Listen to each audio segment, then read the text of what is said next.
আঙ্গ দাদিরও বেড়া আর রাগ আছিল রাগ যদি উঠতে উঠতে বলে 3-4 তলা বিল্ডিং বাড়ি মারি ভাঙ্গি আর তো পরে 200 লুড়ি দিয়া 8-10 কেজি গুস্তু সলে নাস্তা হচ্ছে।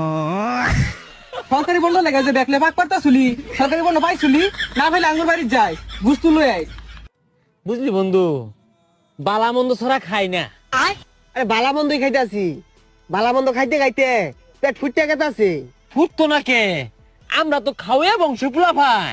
হ্যাঁ শালার বাপ দাদার একটা লোক আছিল কোল লাগবো, একদের সইরা গরু কুরবানি দিয়ে আসছে হইল এবার যে না।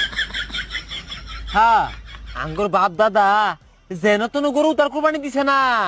ওই দাদা আঙ্গর 11 ফুট লম্বা আছিন, তাও বলে গরু তোল দিয়া অনায়াসে গেছে আর আইছে, গেছে আর আইছে। তাহলে বুঝো কত বড় গরু আছিন ওগুলা। আঙ্গর দাদা এরুম বড় হার কুরবানি দিত, ওই যে তলে লটকে থাকে না, ওটি মাটির লোকে শেষ